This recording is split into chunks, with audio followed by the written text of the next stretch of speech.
রোমান্টিকতা হয় না।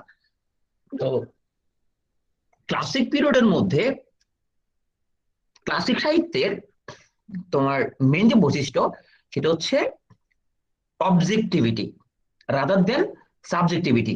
এখন তোমার মনে প্রশ্ন আসছে যে ভাইয়া অবজেক্টিভিটি কি জিনিস আর সাবজেক্টিভিটি কি জিনিস? হ্যাঁ, তো আমি এটা, তোমার এখানে চিরঙের কেউ আছো কিনা বা কুমিল্লার যারা আছো, তো কুমিল্লার যখন কুমিল্লা মেডিকেল কলেজে আমি যখন ইন্টার্নি শুরু করলাম, তো তখন অনেক রুগী বলে যে কি সমস্যা আপনার? আমার সৈতারানা করে। সৈতারানা করা মানে আমার খুব অস্থির অস্থির লাগে। হ্যাঁ, এটাকে সৈতারানা করে। এখন বিভিন্ন এলাকা ভেদে তোমার তোমার হচ্ছে যেমন চিরঙের লোকজন বলে আমার আত্মন ব্যাকওয়াশ লাগে। ব্যাকওয়াশ লাগে মানে এটা তো তোমার অন্য এলাকার লোকজনের কাছে এই ব্যাকওয়াশ লাগা মানে কি, মানে ওর কাছে ভালো লাগতেছে না ওর কাছে। এখন এই ফিলিংসটা কিন্তু ওর জন্য সাবজেক্টিভ। এক একজনের জন্য ভালো না লাগে এক এক রকমের। হ্যাঁ, বা কুমিল্লার লোকজন বলে সৈতারানা করে, তার মানে এক একজনের এক এক রকম। এটাকে তুমি কোনো ডিফাইন করতে পারবে না যে ওর সৈতারানা করার মানেটা আসলে কি। এটা ডিফাইন করা যায়, ওটা খারাপ লাগে, খারাপ লাগে মানে অনেক রকম খারাপ লাগতে পারে। হ্যাঁ, আমরা তাকে বলি সাবজেক্টিভ কমপ্লেন। ওখানে আমরা লিখি যে রোগীর সাবজেক্টিভ কমপ্লেন, রোগীর কোনো অবজেক্টিভ কমপ্লেন না। অবজেক্টিভ কমপ্লেন কেমন? যে আমার হচ্ছে শরীর ব্যথা করে, আমার এখানে গরম লাগতেছে বা এখানে ঠান্ডা লাগতেছে, এরকম সিমটম গুলো সে বলতে পারবে অবজেক্টিভলি। সাবজেক্টিভ গুলো সে বলতে পারে না আমার অস্থির লাগে, কেমন লাগে সে বুঝতে পারতেছে না। তো আমরা একটা এক্সাম্পল দিয়ে আমরা জিনিসটা একটু আহ ব্যাখ্যা করি। ধরো এই হাতি, এটা হাতি, এটা হচ্ছে একটা অবজেক্টিভ আনসার, এটা হাতি।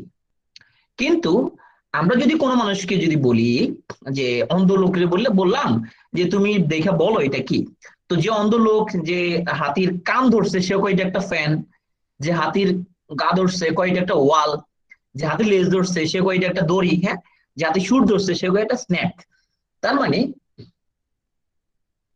সাবজেক্টিভ কথাবার্তা মানে হচ্ছে যে এখানে এক এক ব্যক্তির অনুভূতিটা এক এক রকম হবে।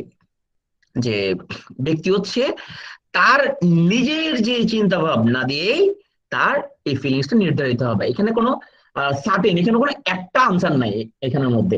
তো একটা কবিতা সবার কাছে একই রকম ফিলিংস তোমার লাগবে না। হ্যাঁ, এক একজনের এক এক রকম লাগবে। নীলের মধ্যে খুব প্রচুর রোমান্টিক, এখন সে দেখা গেল হোয়াটসঅ্যাপে একটা কবিতা পড়ে সে আবেগে সে কান্না করে ফেলছে। আর সম্পার মনে হতো রোমান্টিসিজম নাই, সম্পা আবার এটা রেখে দূর এগুলো কি লিখছে ফালতু জিনিস এগুলো। হ্যাঁ, তো সম্পা বিয়ে শাদী করে ফেলছে, এখন ওর মধ্যে রোমান্টিকতা ভাবটা এটা উড়ে গেছে, তাই না? সাংসারিক ঝামেলা এগুলা নাই আর। তো এই জিনিসটা তাহলে আমরা বুঝতে পারি সাবজেক্টিভ কি জিনিস, অবজেক্টিভ কি জিনিস। রোমান্টিক পিরিয়ডের এখানে তোমার ওই অবজেক্টিভ কোনো কিছু নেই, এখানে মূল ধ্যান ধারণা হলো পুরোটা জিনিসটা সাবজেক্টিভ। এই সাবজেক্টিভিটি হচ্ছে রোমান্টিক যুগের সবচেয়ে গুরুত্বপূর্ণ বৈশিষ্ট্য। তো আমরা যদি একটু জিনিসটা ব্যাখ্যা করতে যাই, এখানে আমি পাশাপাশি এখানে দুটো ছবি রাখছি। তুমি দেখো যে নিউ ক্লাসিসিজম যুগের যে ছবিটা, যে পেন্টিংটা, ওটার মধ্যে খুব অ্যাবস্ট্রাক্ট কিছু নেই, এটা দেখে বোঝা যাচ্ছে এখানের মধ্যে তোমার হচ্ছে অ্যাডামকে আঁকছে এবং তখনকার সময় একটা মুহূর্তের ঘটনা ব্যাখ্যা করছে। ডানের যে ছবিটা রোমান্টিসিজম, এখানে দেখা যাচ্ছে এক মহিলা, সে তার হাতে পতাকা, তো বিদ্রোহের পতাকা দেখা যাচ্ছে, কিছু মানুষ মারা গেছে। আবার ডানে একটা ছেলেকে দেখা যাচ্ছে সে সামনে আগাচ্ছে, তো ছেলেটা মানে হচ্ছে ভবিষ্যৎ। হ্যাঁ, আর যারা মরে গেছে তারা অতীতকাল হয়ে গেছে, আর যে বিদ্রোহের পতাকা করলো মহিলা ছিল বর্তমান। তার মানে একটা ছবির মধ্যে অতীত বর্তমান ভবিষ্যৎ সবকিছু নিয়ে আসছে। হ্যাঁ, এবং এই ছবিটা যদি দেখাই এক একজন এক এক রকমের অ্যান্সার দিবে, রাইট? এখানে লিওনার্দো দা ভিঞ্চি ছবিটা আছে, বুঝতে পারছি এটা একটা মহিলা ছবি আছে, এখানে আর কিছু নাই। এখানে কোনো অ্যাবস্ট্রাক্ট কোনো ব্যাপার স্যাপার নাই। এখানে এক ভদ্র মহিলার ছবি, একদম তোমার হচ্ছে যে ক্রিস্টাল ক্লিয়ার একটা ভদ্র মহিলার ছবি আছে, একটা মেয়ে সে হাসতেছে, একটু একটা মুচকি হাসি দিচ্ছে, এখানের মধ্যে কোনো অ্যাবস্ট্রাক্ট বা রহস্যজনক এখানের মধ্যে কোনো কিছু নেই, একদম ক্রিস্টাল ক্লিয়ার।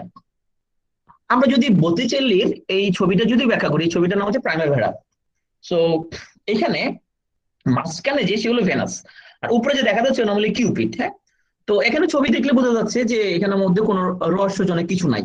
এখানের মধ্যে ভেনাসের একটা তোমার হচ্ছে যে উপরে কিউপিড, তাদের একটা মুহূর্ত, এখানে এই যে তিনজনেরা ডান্স করতেছে এবং কিউপিড এদের দিকে তীর নিক্ষেপ করতেছে, এই যে কিউপিড এই তিনজনের দিকে তীর নিক্ষেপ করতেছে। হ্যাঁ, এরা তাহলে তরবারি, সে ভেনাসকে প্রোটেকশন দেওয়ার জন্য আছে। তো ছবি দেখে একদম ক্রিস্টাল ক্লিয়ার, এটা মিনিং বোঝা যাচ্ছে এটা কি, এখানের মধ্যে কোনো রহস্যজনক কোনো কিছু নাই। এটা হচ্ছে Michael অ্যাঞ্জেলোর the creation of Adam. এখানে দেখা যাচ্ছে বামেরটা হচ্ছে অ্যাডাম এবং ডানেরটা হচ্ছে ঈশ্বর। তো গড অ্যাডামকে সে এখানের মধ্যে হাত বাড়ায়া অ্যাডামকে সে এখন উদ্ধার করতেছে, সে উদ্ধার করে সে অ্যাডামকে উপরে নিয়ে যাবে, একদম ক্রিস্টাল ক্লিয়ার। এটা হচ্ছে দ্য লাস্ট সাপার ভিনসির, যেখানে তোমার হচ্ছে যে তোমার জিসাস তার তোমার হচ্ছে যে ক্রুসিফিকেশনের আগে তার 12 জন শিষ্যের সাথে তারা হচ্ছে যে এখানে সাপার তারা খাচ্ছে। একদম ক্রিস্টাল ক্লিয়ার একটা ছবি, এখানে আমাদের কোনো রহস্যজনক তেমন কিছু নাই, সবাই একই রকম জিনিস ভাববে। এই ছবিটার নাম হচ্ছে the kiss of Judas by Giotto. এই ছবিটার কাহিনীটা হচ্ছে তোমার যখন জেসাসকে ধরার জন্য তোমার ধরতে পারতেছে না কোনোভাবেই, তো এখন জেসাসকে চিনে না লোকজন, তখন তার পত্রিকা ছিল না, জেসাসের ছবি তার সম্পর্কে ছাপা হইতো না যে কোনটা জেসাস, মানুষজন কেমনে জানবে। তখন জেসাসের একজন চিনতো তাকে, তার একজন অনুসারী, তার নাম হলো জুডাস। তো জুডাস বললো আমি হচ্ছে যে হচ্ছে যে জেসাসকে চিনি, তা আমি হচ্ছে যে ওর সাথে কথা বলতে বলতে একজনের সাথে যাকে আমি একদম জড়াই ধরবো, বুঝবা সে হলো জেসাস, তোমরা তখন তাকে মারে ফেলবা, হ্যাঁ তখন তাকে তোমরা বুঝে যাবা উঠে জেসাস। তো জেসাসকে জুডাসকে বিশ্বাস করতে যে তার বন্ধু, জুডাস এসে জেসাসকে ধরে, জড়াই ধরে, লোকজন বুঝতে পারে হ্যাঁ এটাই হলো জেসাস। তো লোকজন তোমরা দেখতে দেখতে পাচ্ছ সব দিক থেকে জেসাসকে অ্যাটাক করতেছে। তো ছবিটা একদম ক্রিস্টাল ক্লিয়ার। এটা তো দ্য বার্থ অফ ভেনাস, এটা বলতেছিল এটা ছবি, তো ভেনাসের ছবি। কিন্তু এটা যদি বলি তোমাকে ভিনসেন্ট ভ্যান গগ, এখানে কি বুঝতেছো তোমরা? এটা ব্যাখ্যা করা যাবে? এটা এটা বলো, এটার মিনিং কি? তাহলে আগের গুলো সবগুলো তো দেখলে বুঝতে যাচ্ছে এখানে ভেনাসের ছবি, কিউপিড আছে এখানে, এখানে মোনালিসা আছে, এখানের মধ্যে তোমার হচ্ছে যে জেসাসের ছবি, দেখলে বোঝা যাচ্ছে ক্লাসিক্যাল একটা ব্যাপার স্যাপার, তাই না? একদম পুরো জিনিসটা অবজেক্টিভ, দেখে বুঝছি এটা জেসাস, এটা এখানে মধ্যে অন্য কিছু না এখানের মধ্যে। এটা বললে একজন এক এক রকম বলবে, হ্যাঁ রাকিবুল বলছে এটা ইজি বিজি, জাকিয়া বলছে এটা আধুনিক যুগের প্রেমের মতো, ইস্তাদ বলতেছে কিছুই বুঝতেছি না ভাইয়া, হ্যাঁ একজন বলছে এটা হলো সবজি, জাহাজের সবজির মতো লাগতেছে, দীপিনাকে তারার মতো লাগতেছে। তাহলে দেখতেছে এটা কিন্তু অবজেক্টিভ, তাই না? সরি সাবজেক্টিভ, এক একজনের কাছে এক এক রকম লাগতেছে। হম এক একজনের কাছে এক এক রকম এক্সপ্লেনেশন এটার। এটার এখন এটার একজ্যাক্ট বলে কোনো কিছু নাই। কারণ তুমি কি ভ্যান গগ রে তুমি বলতে পারবা এই ভ্যান গগ ভাই আপনি একটু আসেন, আপনি যে স্টারি নাইট যেটা আঁকছেন, যে এখানে আকাশের স্টাররা এখানের মধ্যে যে আছে, এটা এর মানে কি বুঝেছেন আপনি? এটা দ্বারা আমরা তো স্টার দেখতেছি এখানের মধ্যে, স্টারি নাইট, তো আপনি এখানে কি মিন করছেন? ভ্যান গগ আনা তো পসিবল না, তাই না? তো যেটা আনা পসিবল না, এটা একজ্যাক্ট কোনো মিনিং নাই। এটা আমরা অনেকবার ব্যাখ্যা করতে পারবো, এখানের মধ্যে অনেক অ্যাবস্ট্রাক্ট জিনিসপত্র এখানের মধ্যে আছে, এটা নিয়ে ধরো অনেক গবেষণা হবে, দার্শনিক অনেক কথা বলতে পারবে, যারা চিত্রকর্ম নিয়ে গবেষণা করে তারা অনেক এটা নিয়ে অনেক মিনিং এটা খুঁজে বের করতে পারবে, কিন্তু এক একজনের মিনিং এক এক রকম হবে। এটা হলো গুস্তাভ ক্লিমেটের দ্য কিস। হ্যাঁ, তো এখন এই ছবিটা দেখে কিন্তু এটার অনেক রকম মিনিং কিন্তু বলা যাবে, এক একজনের কাছে এক এক রকম মিনিং। তার মানে তোমরা কিন্তু বুঝে যাচ্ছ যে ক্লাসিক জিনিসটা কি, যেটা একদম ক্রিস্টাল ক্লিয়ার, এটা দেখলে বুঝছো এটা এটা অবজেক্টিভ একটা ব্যাপার। কিন্তু রোমান্টিক যুগের যে পেন্টিং গুলো, সেগুলো দেখি তুমি একজন একরকম ভাবে এটা ব্যাখ্যা করবে। তো এখানের মধ্যে সাবজেক্টিভিটি জিনিসটা হচ্ছে প্রধান। তো liberty leading by people by Eugene ডিক্লেভ, ওনার নাম হচ্ছে ডেলাক্রেক্স, সরি। সো এর এখানে কিন্তু ইউনিটি অফ টাইম কিন্তু নাই, তাই না? একই ছবির মধ্যে কিন্তু অতীত বর্তমান ভবিষ্যৎ সবকিছুই আছে। হ্যাঁ, এখানের মধ্যে মহিলাটা বর্তমান, এই যে যে ছেলেটা দেখা যাচ্ছে সে হলো ভবিষ্যৎকাল, হ্যাঁ। আর এই যে মৃত সেনাবাহিনী সেনারা যারা আছে ওরা হচ্ছে অতীত। তার মানে এই যে মৃত সেনাদের এদের শরীরের উপরে প্রতিষ্ঠিত হয়েছে কি? বিপ্লব। এই যে বিপ্লব করে সে এখন সব স্বাধীন করে ফেলাইছে। তো এখানের মধ্যে ইউনিটি অফ টাইমটা কিন্তু নাই। তো যাই হোক, আমরা এতক্ষণ মূলত ব্যাখ্যা করে ট্রাই করলাম যে ক্লাসিসিজম জিনিসটা কি আর রোমান্টিসিজম ব্যাপারটা কি। তো রোমান্টিক এরা মূলত শুরু হয়েছে 1798 সালে, এবং এটাকে বলা হয় গোল্ডেন এজ অফ লিরিক। তো গীত কবিতার সোনালী যুগ এবং এজ অফ রিভলিউশন। তো আমরা যদি খুব স্পেসিফিক্যালি যদি বলতে চাই যে কখন থেকে মানুষের মধ্যে এই ধরনের ব্যাপার স্যাপার শুরু হইলো, তো যখন 1798 সালে লিরিক্যাল বালাদ প্রকাশিত হইল, তখন রোমান্টিক যুগের সূচনা হইলো। তো ডানে আমরা দেখতে পাচ্ছি লিরিক্যাল বালাদ 1798 লিখছে দুজন লোক, উইলিয়াম ওয়ার্ডসওয়ার্থ এবং এস.টি. কলেরিজ। ওনারা দুজন দোস্ত ছিল, এবং তখনকার যুগে আমরা আমরা কিন্তু অনেক লিটারেরি কোলাবোরেটর আমরা দেখছি, তাই না, যারা একত্রে লেখাজোখা করতো। তো এই লিরিক্যাল বালাদ প্রকাশিত হওয়ার মধ্য দিয়েই মূলত রোমান্টিক যুগটা শুরু হয়। এই লিরিক্যাল বালাদে ওয়ার্ডসওয়ার্থে রয়েছে 19টি কবিতা, আর কলেরিজে রয়েছে 5টি কবিতা। ডানে একটা এটা সূচিপত্র দেখা যাচ্ছে।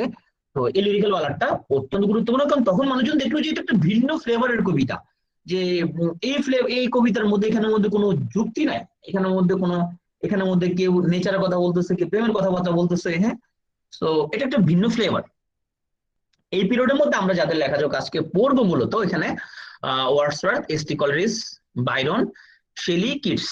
জেন অস্টেনের উপরে আমরা দুটো বইয়ের নাম পড়বো, শুধু ওয়াল্টার স্কটের একটা বইয়ের নাম পড়বো, আর হচ্ছে যে তোমার হচ্ছে যে চার্লস ল্যাম্ব থেকে তাও তোমার দুই একটা বইয়ের নাম শুধু এখানের মধ্যে পড়বো। হ্যাঁ, এখন রোমান্টিক যুগে যাওয়ার আগে আমি তোমাদের যদি কোশ্চেন করি যে কবি কি কাজে লাগে, কবিদের কাজ কি, মানে কবি থাকার দরকার আছে কিনা, কি কাজ কবিদের, দরকার কেন কবি? কবি তো ধরো একজন ডাক্তার, ধরো সে রোগী চিকিৎসা করতেছে, খুব প্রয়োজন। ইঞ্জিনিয়ার হচ্ছে সে স্থাপত্য বানাচ্ছে, হ্যাঁ, রোড ব্রিজ এগুলো বানাচ্ছে, ব্যবসায়ী জিনিসপত্র বেচতেছে, হ্যাঁ। এক একজনের কাজ আছে।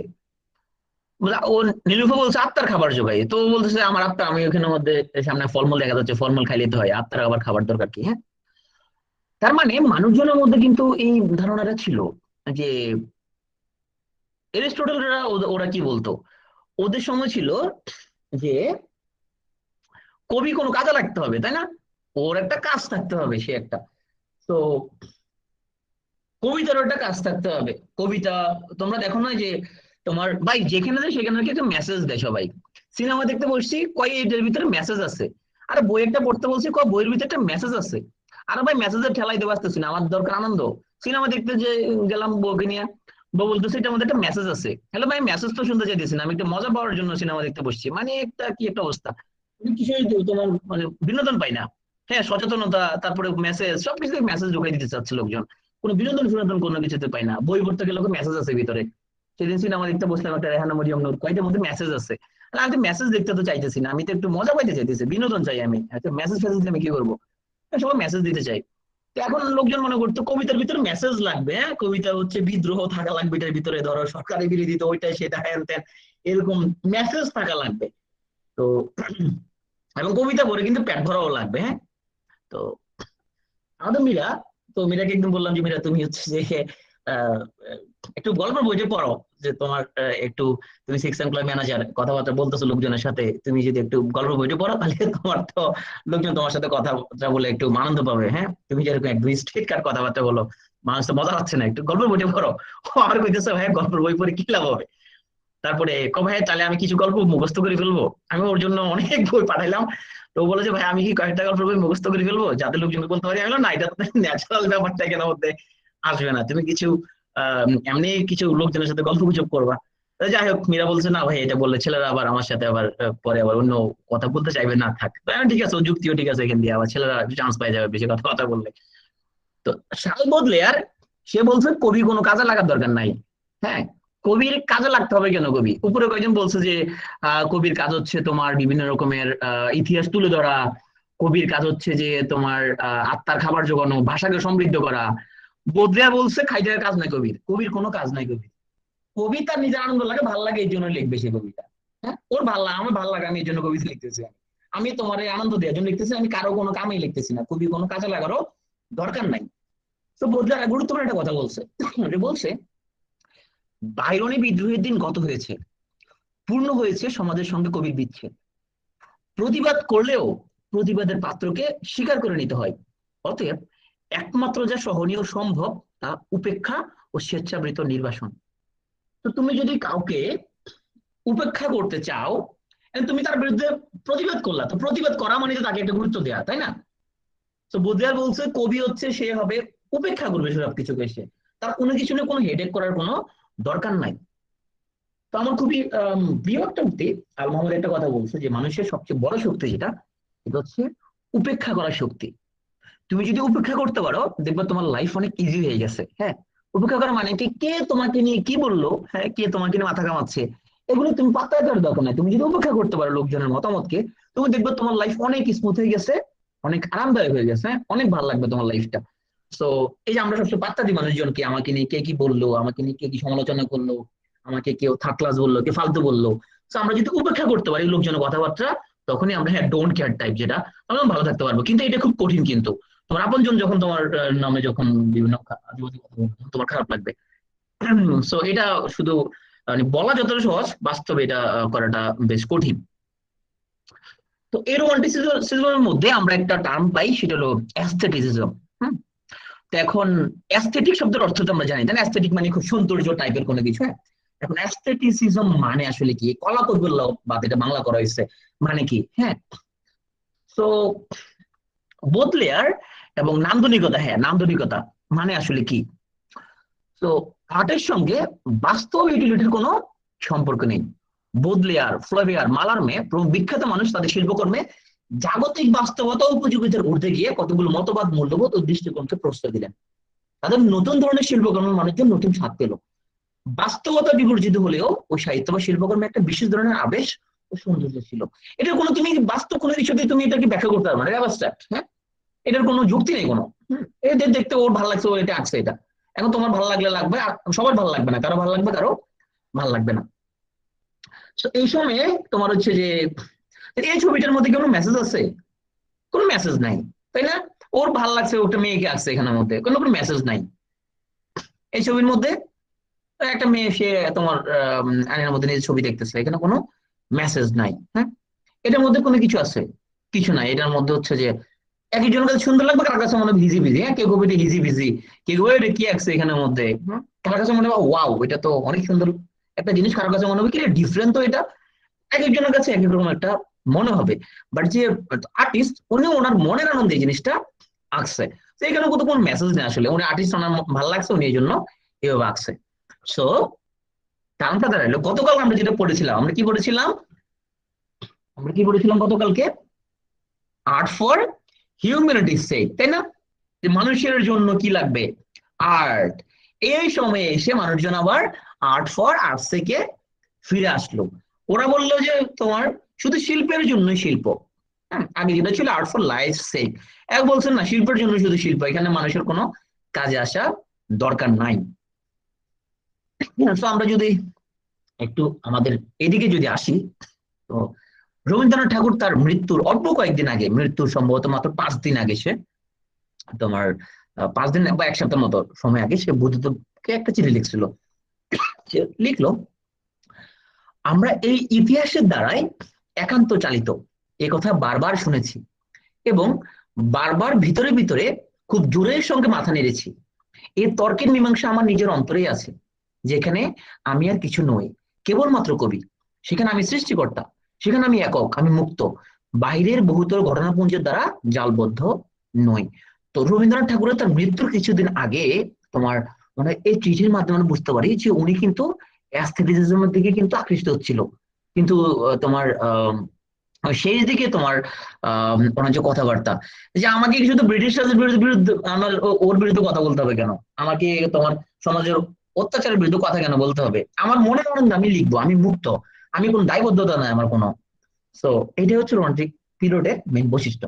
তো গুরুত্বপূর্ণ বৈশিষ্ট্য হচ্ছে সাবজেক্টিভিটি, কবিতা আমির ব্যবহার, high imagination, love for nature, beauty, common people, common language, এবং সুপার ন্যাচারালিজম বা অতি প্রকৃতিবাদ। তো তোমার হচ্ছে যে আমরা যদি মধ্যযুগের সাহিত্যগুলো যদি দেখি, তাহলে সেখানে দেখবো যে এই সাহিত্যগুলো শুধু রাজা, হ্যাঁ, রাজদরবার, রাজকীয় পরিবেশ, উচ্চ শ্রেণীর চরিত্রগুলো ছিল। কিন্তু ওয়ার্ডসওয়ার্থ এবং কলরিজ ওরা দেখালেন যে এগুলো ছাড়াও শুধু প্রকৃতি এবং তার সৌন্দর্য নিয়ে কিন্তু কবিতা লেখা যায়। আমরা এখানে জীবনানন্দ দাশের মধ্যে আমরা যে জিনিসটা দেখতে পাই, কিন্তু প্রকৃতি নিয়েও অনেক কবিতা লেখা যায়। তো ওয়ার্ডসওয়ার্থ, এসটি কলেজ এবং রবার্ট সাউদি, ওনাদেরকে বলা হইতো লেক পোয়েট। লেক পোয়েট মানে ওরা কি লেকের মধ্যে গোসল করতো রেগুলার? ওরা কি লেকের পাড়ে গোসল করতো, কি মনে হয় তোমাদের?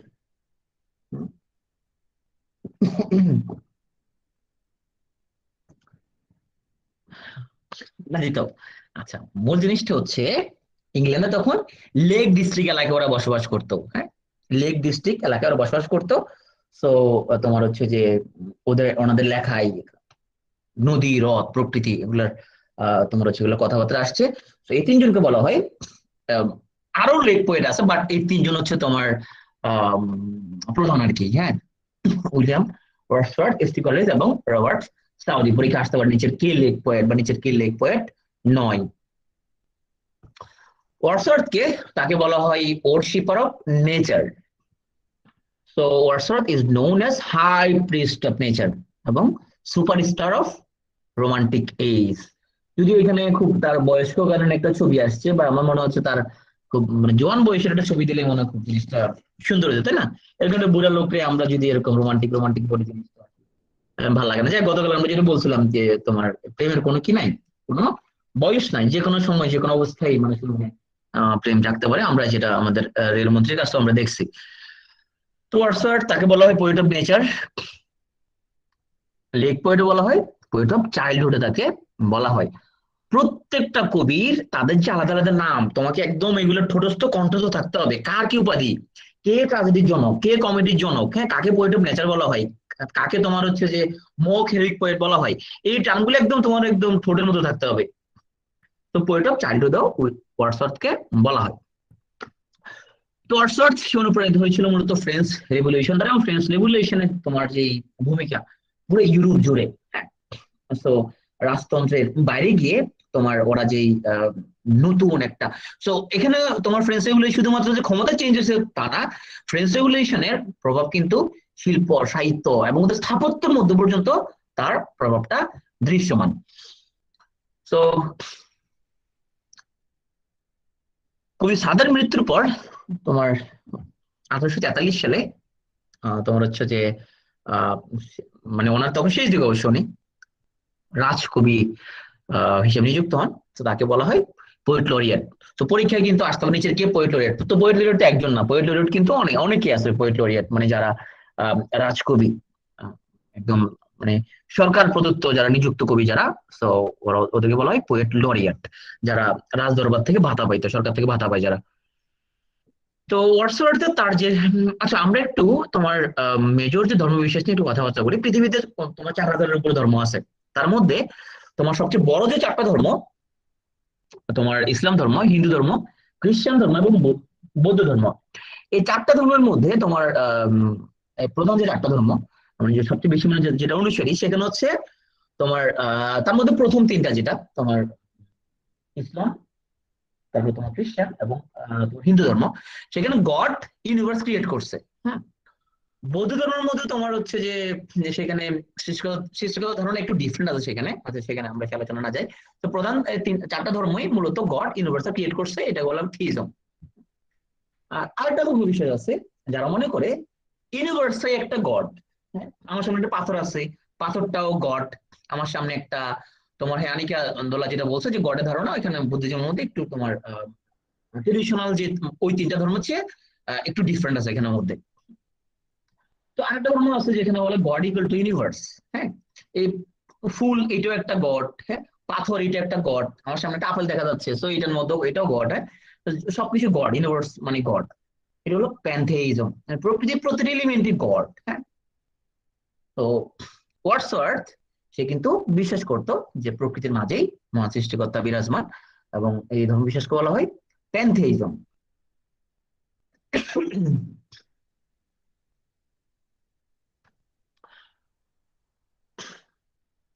ওয়ার্ডসওয়ার্থের আমরা কিছু তার কোটেশন দেখি। Come forth into the light of things. Let nature be your teacher. So এরকম একটা কথা কিন্তু রুশো বলছিল। রুশো বলছিল তোমার সন্তানকে প্রকৃতির মাঝে ছেড়ে দাও, প্রকৃতি তার উত্তম শিক্ষক, তাই না? আমরা অনেক সময় অনেক কিছু নিয়ে খুব টেনশন থাকি যে ছেলেমেয়েরা তারা এই জিনিসগুলো কিভাবে শিখবে। হ্যাঁ, প্রকৃতি মানুষকে আসলে সবকিছু শেষ পর্যন্ত শিখায় দেয়। হ্যাঁ, সবকিছু মানুষকে শিখায় দেয়। ওয়ার্ডসওয়ার্থ তো বলছে যে তোমার মনে যে তুমি যদি নেচারকে যদি তোমার টিচার বানাও, সো সেখানেও তোমার হিলিংটা রয়েছে। ওয়ার্ডসওয়ার্থ অধিকাংশ রচনা সে রচনা করেছে 1798 থেকে 1808, মানে 10 বছরের মধ্যেই সে তার ম্যাক্সিমাম রচনা কিন্তু তোমার করে ফেলছে। তোমার এটাই তার রচনার স্বর্ণযুগ। তো আমরা যেটা জেনেছি 1798-তে যখন কোলরিজের সাথে তোমার যখন লিরিক্যাল বালাত প্রকাশ করে, এবং এখানের মধ্যে তার যে 5টা কবিতা, so Goody Blake, the thorn, the ideal boy, Tintern Abbey, আমরা আরো কিছু লাইন দেখি। So I wonder lonely as a cloud, এটা কিসের উদাহরণ? আমরা লিটারেরি টার্মস এর মধ্যে simile or metaphor. So this is simile, যেটা এখানের মধ্যে অ্যাজ আছে। তো এখানে থিমটা হচ্ছে তোমার nature has a healing power to sorrow stricken heart. তোমার আগের দিন মানুষজন অসুখ হইলে বলতো যে হাওয়া বদল করো, একটু হাওয়া বদল করলে তুমি সুস্থ হয়ে যাবা। বিভিন্ন রকমের যখন খুব দুরারোগ্য ব্যাধিতে যখন লোকজন আক্রান্ত হতো, বিশেষ করে তারা যখন টিউবারকুলোসিস হইতো তখন অনেক দূরে দূরে পাঠা দিত তোমার। তো তখন আসলে আমি জানি না যে তারা আসলে ওয়াটসঅ্যাপ তো কবিতার কবিতা পড়ে এটা বুঝছে কিনা। তো ওয়াটসঅ্যাপ আবার সেই ব্যথা না, ইয়া না, ওই হৃদয়ের ব্যথা আর কি। অনেক সময় আমরা অনেক হৃদয়ে বিভিন্ন ব্যথা ব্যথা পাই, হৃদয়ের ব্যথাগুলো পাইলে তখন প্রকৃতির মাঝে যদি যাও তুমি, তখন তোমার এই ব্যথা মুক্ত হয়ে যাবা। ওকে, সলিটারি রিপার এখানে দেখতে পাচ্ছ একটা ভদ্র মহিলা, উনি খুব একাকী নিঃসঙ্গ। হুম, উনি হচ্ছে যে এই যে তোমার শস্য রিপ করতেছে এখানের মধ্যে, তার মনটা খুব খারাপ, বেদনার সুর। তো দ্য সলিটারি রিপার নামটা শুনলেই আমাদের যথেষ্ট মনটা একটা বেদনাঘন হয়ে যায়। এই যে একা একা সে তোমার কাজকর্ম করতেছে। তিনটা নেবে তোমার এখানের মধ্যে, ওই যে থিমটা উইনিং পাওয়ার বিয়ন্ড অল আদার পাওয়ার। তো এখানে তোমার আহ, কবির দ্য প্রিলুড যে কবিতা, বা তোমার হচ্ছে যে এখানের মধ্যে আমরা তিনটা নেবে থাকে সামনে, আমরা একটু আসবো তিনটা নেবে নিয়ে আমরা কথাবার্তা বলবো।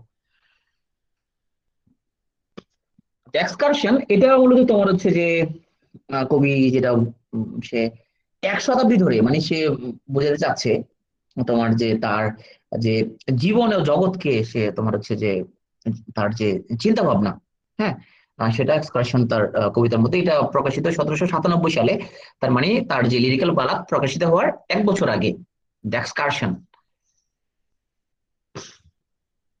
The Prelude or Growth of a Poet's Mind, এটা একটা অটোবায়োগ্রাফিক্যাল পোয়েম, যেখানে তোমার হচ্ছে যে ওয়ার্ডসওয়ার্থ তার যে আহ, আমরা জানি অটোবায়োগ্রাফি মানে যখন কেউ তার নিজের জীবনী যখন নিজে নিজে লিখে তখন তাকে বলা হয় অটোবায়োগ্রাফি। তো ওয়ার্ডসওয়ার্থ তার জীবনের আহ, তার যে ফিলিংস, তার যে ঘটনাগুলো সেখানে প্রিলুড এই কবিতার মধ্যে ব্যাখ্যা করার ট্রাই করেছেন। দ্য রিক্লোস এই কাব্যটা তো ওয়াটসওয়ার্থ তো সে তোমার হচ্ছে যে চেষ্টা করছিল সে একটা তোমার একটা একটা মাস্টারপিস রচনা করবে। তো এই রিক্লোস কবিতাটা এটা লেখার সে যে তোমার প্ল্যানটা করছে তোমার 98 সালে, 1798 সালে এটা শুরু করছে, প্ল্যানটা সে করছে। তো 18 সালে সে রচনা শুরু করছে, কিন্তু দুঃখজনক ভাবে এটা 17 বছর সেটাকে নিয়ে আহ কাব্য রচনার চেষ্টা করলেও এই কাব্যটা সে শেষ করতে পারে নাই, এটা অসমাপ্ত রয়ে গেছে। তো প্রশ্ন আসতে পারে যে ওয়ার্ডসওয়ার্থের আনফিনিশড এপিক কোনটা? এপিকটা উনি শেষ করতে পারে না 17 বছরেও। লুসি নামক একটা মেয়েকে নিয়ে দ্য লুসি পোয়েম, তার একটা তোমার আহ, কবিতা হচ্ছে মাইকেল।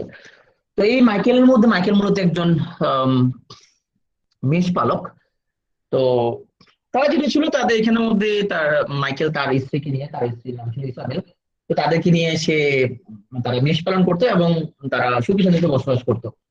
তো তাদের কোনো তোমার হচ্ছে যে সে প্রচন্ড পরিশ্রমী একটা লোক ছিল, তাদের কোনো তোমার হচ্ছে যে মানে বাচ্চা কাচ্চা ছিল না। যখন মাইকেলের বয়স 70 তখন তাদের একটা ছেলে হয়। তো এই ছেলের নাম রাখছে তারা লুক। তো তারা তো ওই বৃদ্ধ বয়সে তাদের যে জীবনের আহ, মানে সব আশা ভরসা এই লুককে নিয়েই। তো ওরা লুক যখন একটু বড় হয়, তো তারা তখন মনে করে যে লুক যদি বিদেশে যায় তাহলে তারা একটু ভালো থাকতে পারবে, লুক টাকা পয়সা রোজগার করবে। তো তাদের এক আত্মীয়ের সাথে তো এই লুককে তারা বিদেশে পাঠায়।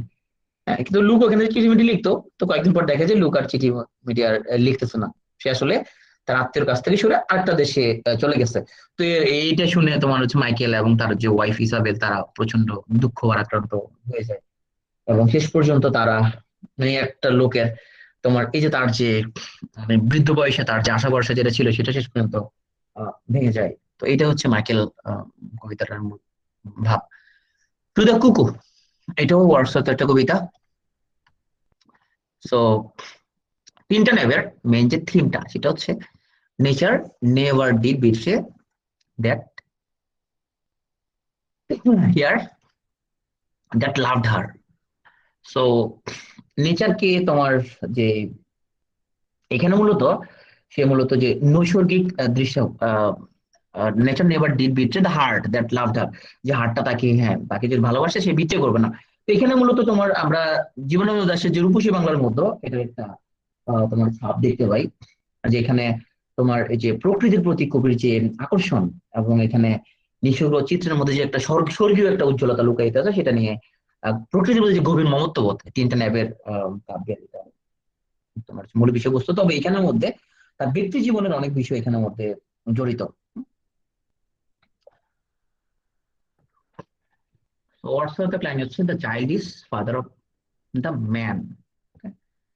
তো আমরা এটা বাংলা যেটা জানি যে ঘুমিয়ে আছে শিশুর পিতা সব শিশুর অন্তরে, এটা হচ্ছে অবশ্য প্যারিসের ছবি। প্যারিসের বয়স তখন 1 বছর।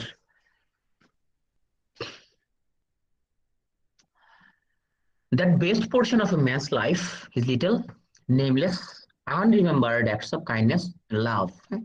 আমরা অনেক সময় একটা কথা বলি যে তোমার আহ, দান, হ্যাঁ সেটা খুব ছোট হোক বড় হোক, একটা মানুষ ধরো ওর খুব মন খারাপ কোনো কারণে, সে প্রবলেমে জর্জরিত, তুমি ওকে কি সান্ত্বনা দিচ্ছ, এইটাও একটা তোমার এইটাও একটা ভালো কাজ, তাই এটা একটা রকমের দান, তুমি তোমার এই যে ভালোবাসা বা তোমার কাইন্ডনেস একজনকে দান করলা। তো বলতে চাই যে মানুষের জীবনে সবচেয়ে যে ভালো যে জিনিসটা, তার সবচেয়ে গ্রেট জিনিসটা সেটা হচ্ছে little nameless unremembered acts of kindness and love. আমাদের সবার প্রবলেম করতেছে, সবার প্রবলেম। আচ্ছা ক্লিয়ার, ওকে। তো তোমাদের মধ্যে অনেকেই আসলে এরকম, আমিও আছি, অনেক সময় ভাবি আমরা যে একটা কাজ শুরু করব, হ্যাঁ ওই করবো সেই করবো, বই পড়বো। যেন আমি প্রতিদিন চিন্তা ভাবনা করি, আজকে দেখলাম আমার ওজন অনেক বেড়ে গেছে, তা আমি প্রতিদিন চিন্তা করি ব্যায়াম করব। তো ব্যায়ামটা আসলে করা হয় না শেষ পর্যন্ত। প্রতিদিনই চিন্তা করি ব্যায়াম করবো, জিমে ভর্তি হবো, দৌড়াবো, অনেক কিছু করবো, তো ব্যায়ামটা করা হয় না আর। প্রত্যেকেই অনেক কিছু চিন্তা ভাবনা করে অনেক চেঞ্জ হয়ে যাবো, হ্যাঁ যে ঈদের পরে বিএনপি যেরকম চিন্তা ভাবনা করি আগামী ঈদের পরে আন্দোলন করবে, ওই ঈদ যেরকম আর আসে না, তোমার এরকম আমাদেরও আর আগামীকাল আর কখনো আসে না। আমরা অনেকে কিন্তু সামডে আইল্যান্ডে বাস করি, হ্যাঁ someday I'll do that, someday I'll do this, এরকম চিন্তা ভাবনা করি। তো এখন হোয়াটসঅ্যাপ কথাটা যদি আমরা বলি, তো বিগিন বিগিন, তুমি যদি কোনো কাজ করতে চাও, শুরু করতে চাও, তো করে দাও, হ্যাঁ শুরু করে ফেলো, তুমি বসে থাকে কোনো লাভ নাই। হ্যাঁ তো কালকে থেকে বেশি করে পড়ার দরকার নাই, বেশি করে পড়বা, হ্যাঁ এখনই শুরু করে দাও, এখনই বেশি করে পড়ো। তো আমি দেখেছিলাম ওয়াটসওয়ার্থ সে প্রকৃতিকে টিচার হিসেবে কল্পনা করেছে। এটা আমরা দেখি যে ওয়াটসওয়ার্থ সে কবিতার কবিতাকে সে কিভাবে সংজ্ঞায়িত করলো। Poetry is a spontaneous overflow of powerful feelings. It takes its origin from emotion, recollected in tranquility. So একজন মানুষের যে তোমার যে ভাবটা, এটা স্পন্টেনিয়াস স্বতঃস্ফূর্ত ভাবেই আসতেছে। সে বলতেছে যে কবিত্ব মানে স্বতঃস্ফূর্ত ভাবে জিনিসটা আসতে হবে। তো এখন আরো অনেক বড় বড় কথা সে বলছে poetry the first and the last of all knowledge, it is as immortal as the heart of man. সে বলছে সব জ্ঞানের গুরু হচ্ছে কবিতা, একদম সব ফার্স্ট এবং লাস্ট, সব জ্ঞানের উপরে বড় জ্ঞান হচ্ছে কবিতা। এক লেখক বলছিল, আমি না ভুলে গেছি, উনি বলছিল যে তোমার আহ লেখকরা যে পথ দিয়ে হেঁটে যায়, কবিরা সেই পথে পুষ্প নিয়ে দাঁড়িয়ে থাকে। এটা অবশ্য খুব বেশি বেশি না। তোমার একজন তোমার হচ্ছে ঔপন্যাসিক, উনি ধরো 1000 পাতা উপন্যাসের মধ্যে যা বলতে চাচ্ছে, একজন কবি 1 পেজ কবিতার মধ্যে কিন্তু এর চেয়ে বড় ইনফ্লুয়েন্স ফেলতে পারে। আমরা কিন্তু নজরুলের বিদ্রোহী কবিতা আমরা প্রেক্ষাপটে জানি, তাই না? এক কবিতা লিখেই ব্রিটিশ রাজের মনে কিন্তু একটা ভূমিকম্প শুরু করে দিচ্ছে। বা আমরা যদি আমাদের আর অন্যান্য কবিতার দিকে তাকালে আমরা সেম জিনিস দেখতে পাই, তাই না? যে একটা আহ, এক কবিতায় তোমার একটা 1 পেজের কবিতা বা 4 লাইনের একটা কবিতায় বিশাল কিছু করে ফেলতে পারে। তো সব দিকের লোকজন আমাদেরকে বলে তোমার হচ্ছে যে দায়িত্ববান হইতে হবে, তাই না?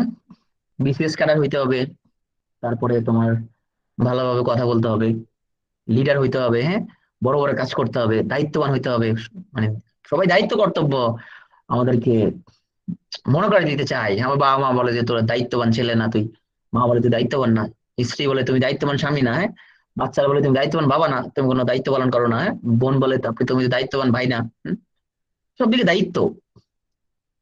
আল মাহমুদ বলতেছে পৃথিবীতে সব মানুষই যদি দায়িত্ববোধের পরিচয় দিত, তাহলে জগতে স্বপ্নের সৃষ্টি হতো না, কাব্য রসাতলে যেত। এই কর্মনিপুণ পৃথিবীতে দায়িত্বজ্ঞান সম্পন্ন মানুষের বড়ই দরকার, তা কে অস্বীকার করবে? তো এমন মানুষকে এক একজন থাকবে না, যারা আকাশে নীল দেখবে, গাছের সবুজ এবং শঙ্খের গায়ে আলপনা দেখবে, নারীর ভ্রুরেখা কত সুন্দর দেখবে, ঢাকার আকাশে একটু মুখ তুললেই শত শত শকুন উড়ে বেড়াচ্ছে ভাগাড়ের দিকে দৃষ্টি রেখে। নিশ্চয়ই এমন মানুষ দু একজন দরকার, যাদের আমরা অবহেলা ও অবজ্ঞা ভরে হলেও বলবো ইনি কবি, আমাদের জন্য স্বপ্ন লিখেন। আচ্ছা, একটু আগে যখন আমরা কবিতার কি কাজ আমরা যখন জিজ্ঞেস করলাম, তো অনেকে আনসার দিচ্ছে যে একজন কবির কাজ হলো স্বপ্ন দেখানো, তাই না? আমরা সবাই যদি খুব এত দায়িত্ববান হয়ে যায়, সবাই বিশেষ ক্যাডার হয়ে যায়, সব আমলা হয়ে যায়, তাই না? তাহলে তো তোমার কবিতা বলে কিছু থাকতো না, কাব্য বলে তো কিছু ও থাকতো না, কি বলো? পৃথিবীতে কিছু মানুষজন থাকবে যারা হচ্ছে যে দায়িত্ববোধের ঊর্ধ্বে, তাই না? যাদের আহ কবিতা লিখবে সে, প্রকৃতি দেখবে, জগৎ দেখবে, একটা কাক বসে আছে এখানের মধ্যে, এটা নিয়ে সে একটা কবিতা লিখবে সে, হ্যাঁ, সূর্য দেখবে, চন্দ্র দেখবে সে, জ্যোৎস্না দেখবে সে, বৃষ্টি দেখবে, এটা নিয়ে সে কবিতা লিখবে। পৃথিবীর সবাই তো তোমার হচ্ছে যে খুব দায়িত্ব উম, উম, জ্ঞান সম্পন্ন হওয়ার দরকার নাই, তারা তো কাব্য বলে কিছু থাকতো না, তাই না? আমাদের পৃথিবীটা এটা খুব কাঠখোট্টা একটা ব্যাপার হয়ে যেত। তো আমরা একটু আগে ওয়ার্ডসওয়ার্থের কবিতার সংজ্ঞা দেখলাম। আল মাহমুদ কি বলতে চান কবিতার সংজ্ঞায়? আল মাহমুদ কবিতার সংজ্ঞা উনি সংজ্ঞায়িত করতে চান: কবিতা চরের পাখি, পুরনো হাঁসের ডিম, গন্ধ ভরা ঘাস, ম্লান মুখ বউটির, দড়িছেড়া হারানো বাছুর, গোপন চিঠির প্যাডে নীল খামে সাজানো অক্ষর, কবিতা তো মক্তবর মেয়ে, চুল খোলা আয়েশা আক্তার। তো মানে কবিতা যতগুলো সংজ্ঞা আছে তার মধ্যে আমার সবচেয়ে এই লাইনটা আমার খুব কবিতা তো মক্তবর মেয়ে, চুল খোলা আয়েশা আক্তার, হ্যাঁ, মানে কত গভীর একটা লাইন, তাই না? কবিতা চরের পাখি, করুণা হাসির ডিম। তো যারা আল মাহমুদের বিচূর্ণ না নিয়ে কবির মুখ বা যেভাবে বেড়ে উঠি, এই দুটো বই তোমরা পড়তে পারো। এখন একজন কবির যে বেড়ে ওঠা, আমি ওনার লাইফটা চিন্তা করি। আল মাহমুদ যখন ক্লাস 9-এ পড়ে, তো ওনার মাথায় বুঝছে উনি কবি হবে, উনি আর কিছু হবে না, উনি কবি হবে। তো তখন উনি একটা সুটকেস নিয়ে উনি তখন কলকাতা শহরে চলে যান, তাই না? আমরা আমবাড়িয়া থেকে কলকাতা শহরে চলে যান, উনি কবি হবে। তো উনি শেষ পর্যন্ত একাডেমিক লাইনে আর পড়াশোনা করেন নাই। তো উনি কিন্তু, আমরা যদি আমাদের মানে আধুনিক বাংলা কবিতার ইতিহাস যদি দেখি, তাহলে ওই পারে যদি আমরা বলি শক্তি চট্টোপাধ্যায় তোমার হচ্ছে যে বড়, তাহলে এই পারে আল মাহমুদ। ধরো দুজনের লেখার স্টাইল, দুজনের প্রভাব তোমার হচ্ছে যে প্রায় কাছাকাছি, ওই পারে শক্তি বা এই পারে আল মাহমুদ। তবে এখনো ওনার কিছুটা পলিটিক্যাল অ্যাফিলিয়েশনের জন্য তোমার যদি কিছুটা বিতর্ক ক্রিয়েট হয়েছে, কিন্তু একজন কবির স্থান কিন্তু তার জায়গায় কিন্তু রয়ে যায়, তাই না? তার পলিটিক্যাল অ্যাফিলিয়েশন কি, সে কি করছে না করছে, তার চেয়ে বড় ব্যাপার হচ্ছে সে একজন কবি। অর্থাৎ বলতে চাচ্ছেন the ocean is a mighty harmonist. So সমুদ্র, মানে সমুদ্রের যে ঢেউ, হ্যাঁ, সমুদ্রের যে ঢেউ তোমার, এইটার চেয়ে বড় সুর তো কিছু নাই, সমুদ্রের মধ্যে তো তোমার হচ্ছে যে সবচেয়ে শক্তিশালী সুরটা নিহিত। The ocean is mighty harmonist. যাই হোক, আমরা এখন একটু বাস্তবতা ফিরে আসি। আসাদুজ্জামানের ওর কবি হতে ইচ্ছা করতেছে। তো আমরা একটু স্যার ওয়াল্টার স্কটের কাছে ফিরে আসি। তো ওয়াল্টার স্কট উনি একজন Scottish historical noblest, play right এবং কবি। তো এবং উনি father of both the regional historical novel, হ্যাঁ, মানে একই অঙ্গে অনেক রূপ। সে হিস্টোরিক্যাল নোভেলেরও ফাদার, আবার তোমার হচ্ছে যে সে কবিও, একই সাথে কবি এবং ঔপন্যাসিক, দুইটা একের ভিতরে অনেক। ওয়াটার স্কটের সবচেয়ে বিখ্যাত যে উপন্যাসটা, তার নাম হচ্ছে আইভানহো। তো এখানে আইভানহো মূলত তোমার সেই ইংল্যান্ডের যে অভিজাত পরিবার, স্যাক্সন, সেই পরিবারের একজন সন্তান। তো তোমার আইভানহো, সে রাওনা নামক এক মেয়েকে ভালোবাসে, যে হচ্ছে আইভানহোর পিতা সেড্রিকের আশ্রিতা। তো এটা নিয়ে তার বাবার সাথে তার যথেষ্ট রকমের তোমার অনেক ঝামেলা হয়। তো এই তোমার উপন্যাসের মধ্যেই সে আইভানো যে ক্যারেক্টারটা, মানে সে খুব অভিজাত, হ্যাঁ, বীরের মতো কথা বলে সে, হ্যাঁ, তার হচ্ছে তার কথা ডায়লগ গুলো খুব ছকে বাঁধা, হ্যাঁ, প্রেমী নিবেদন একদম ছকে বাঁধা, একদম সে খুবই ডিস্ট্রোকের টাইপের, মানে ফন্ডিদের মতো কথা বলে না কি সে, তার জিনিসটা একদম, সে যে ডিস্ট্রোকের অভিজাত যে ধনী, সে একদম শ্রেণীর প্রতিনিধিমূলক কথাবার্তা সে বলে, এবং সে খুব ব্যক্তিগত কথাবার্তা এখানে মধ্যে খুব একটা শোনা যায় না। তো বাংলা উপন্যাসের মধ্যে আমরা হচ্ছে যে জগতে আরেকজনকে পশ, হ্যাঁ নীলেশ হচ্ছে পশ। তো আমরা একজনকে বাংলার স্কর বলে থাকি, আমরা কি জানি তার নাম কি? তার নাম হচ্ছে বঙ্কিমচন্দ্র চট্টোপাধ্যায়, তাকে বলা হয় বাংলার স্কট। যে ঐতিহাসিক উপন্যাস তোমার যে পদ্ধতি ওয়াল্টার স্কটের, সেখানের মধ্যে এই স্ট্রাকচারটা কিন্তু কিছুটা ফলো করেছেন। অনেকে বলে যে দুর্গেশ নন্দিনী যে উপন্যাস, সেখানে আইভানহোর কিছুটা প্রভাব আছে। এই জন্যই তোমার অবশ্য বঙ্কিমচন্দ্র নিজে কখনো স্বীকার করে নাই যে তার লেখার মধ্যে আইভানহোর প্রভাব আছে কিনা। তো উনি তোমার হচ্ছে যে এটার জন্য ওনাকে বাংলা স্কট বলা হয়। স্যার ওয়াল্টার স্কটের তোমার একটা কবিতা, তার নাম হলো patriotism. This is my own my native land. তো ওয়াল্টার স্কটের একটা বিখ্যাত কবিতা। তো আমরা সামনে পড়বো দা প্যাট্রিয়টিজম নিয়ে কোনো নোভেল, বা তোমার আমরা একই রকম জিনিসপত্র নিয়ে আমাদের মধ্যে গ্যাঞ্জাম লাগবে। যে এখন আমরা মনে রাখি আজকে যে প্যাট্রিয়টিজম এটা একটা কবিতা, এবং কবিতাটা লিখছে তোমার ওয়াল্টার স্কট। প্যাট্রিয়টিজম নামে আরো কিছু পাই কিনা আমরা সামনে দেখবো। ওয়াল্টার স্কটের একটা তোমার উপন্যাস হচ্ছে তোমার দা তালিসমান। তো এখানে মূলত তোমার হচ্ছে যে এখানে ক্রুসেডের কাহিনী এখানে বর্ণিত হয়েছে, যেখানে রাজা রিচার্ড, যে খ্রিস্টানদের পক্ষ থেকে সে প্রধান ছিল, আর ওদিকে ছিল তোমার সালাদিন, মুসলিমদের পক্ষ থেকে। এবং যেখানে তোমার রাজা রিচার্ড যখন অসুস্থ হয়ে যায়, তো তখন তার ট্রিটমেন্ট করার জন্য কাউকে পাওয়া যাচ্ছে না, তখন সালাদিন সে ছদ্মবেশে এসে অসুস্থ যে রাজা রিচার্ড তার মানে শুশ্রূষা করে এবং তাকে সুস্থ করে তোলে। যাই হোক, এটা হলো সে তালিসমান সেটার কাহিনী। আমরা চলে আসবো এখন ওয়ার্ডসওয়ার্থের দোস্ত এসটি কলেরিজের কাছে। তো ওনার আমার নামের সাথে কাজেরও মিল আছে তোমার। আম, যেহেতু সে রোমান্টিক যুগের কবি, যথেষ্ট রোমান্টিক ছিল, এবং এই যে তারা যে বলে রোমান্টিক যুগের সমানের জন্য যে স্পন্টেনিয়াস ভাবটা বাসবে একদম, এখন এটা আসার জন্য ওরা যথেষ্ট রকমের ওপিয়াম খাইতো। তো ওনাকে বলা হয় ওপিয়াম ইটার, প্রচুর প্রচুর পরিমাণে আফিম খাইতো উনি। এক্সপিকলারিস ওনাকে, উনি একজন ফিলোসোফার ছিল। তো ওনাকে ওনার বন্ধু ওয়াটসনের সাথে ওনাকে বলা হয় রোমান্টিক মুভমেন্টের একজন ফাউন্ডার। তো ওনার একটা বিখ্যাত কবিতা rime of the ancient mariner. তো এইখানের মধ্যে তোমার এই কবিতার মধ্যে একজন প্রাচীন নাবিক সে তোমার হচ্ছে যে একটা ঘটনার কথা ব্যাখ্যা করে। তো সে অন্য নাবিকদের সাথে, মানে সে তার নিজের একটা ঘটনা বলে আর কি, নিজের গল্প বলে। সে সমুদ্রে গেছিল। তো সমুদ্র প্রথম আবার খুব শান্ত ছিল, খুব ভালো সবকিছু ছিল, শীতকাল কুয়াশাবৃত এখানের মধ্যে।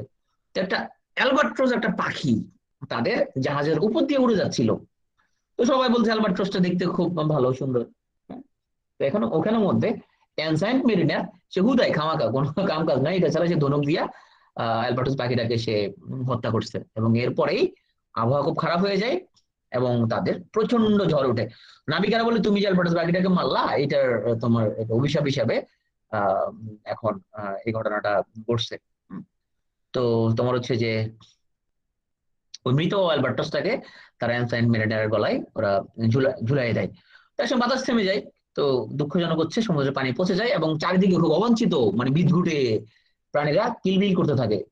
তখন ওরা খাওয়ার মতো কোনো পানি নাই, এবং অ্যানসাইন্ট মেরিনার ছাড়া বাকি সব নাবিক তৃষ্ণায় মারা যায়। যে তার অপরাধের জন্য অনুশোচনা তোমার হচ্ছে যে করতে করতে একসময় অ্যালবার্টাসটা ঘাট থেকে পড়ে যায় এবং বৃষ্টি শুরু হয়।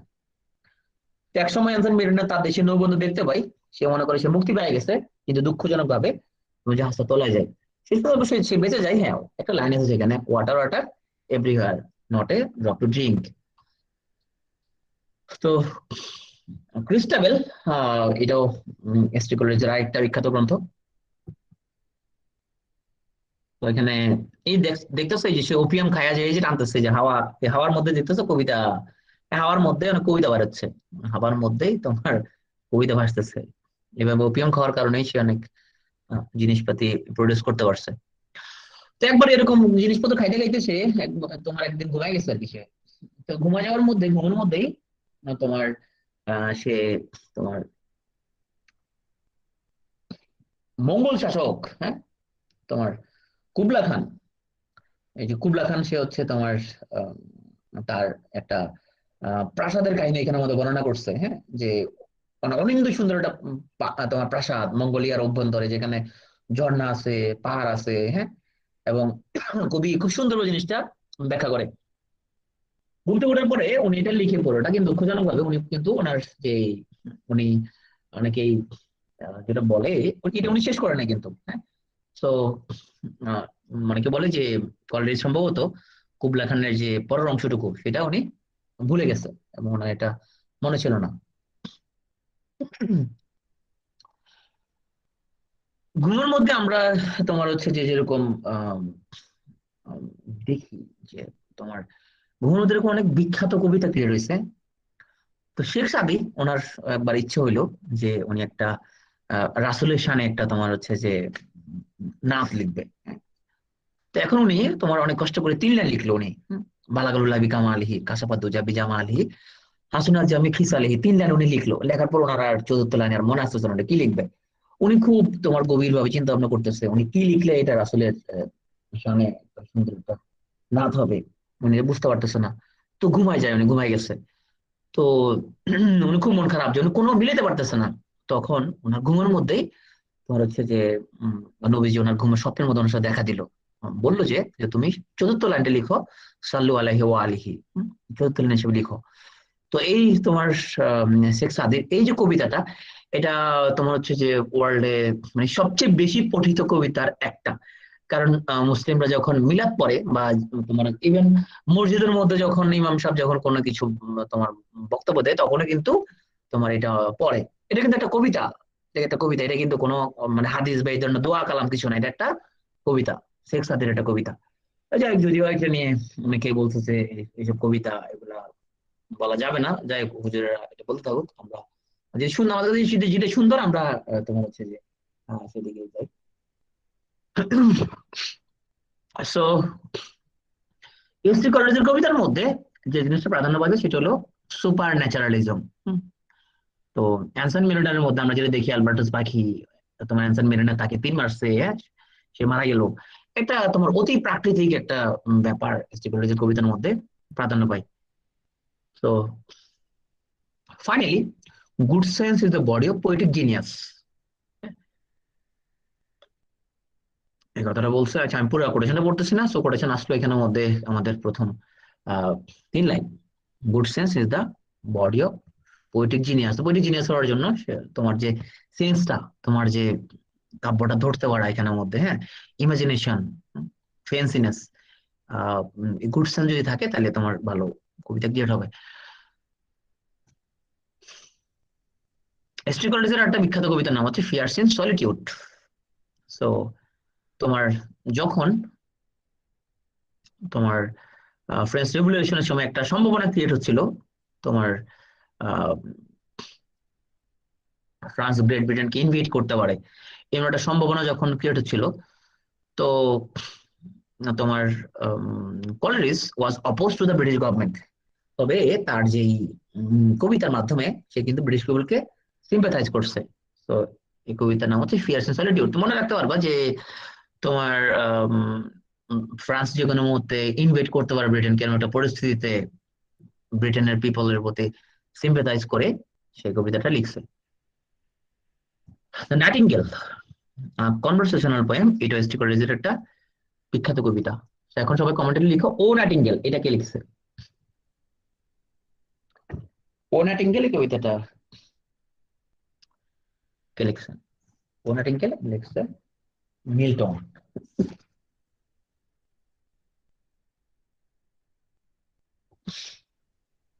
ওকে। সো যেহেতু একই নামে যখন একাধিক রাইটিংস থাকে কাছাকাছি নামে, সো ওগুলো একটু আমরা মনোযোগ সহকারে দেখতে হবে। তো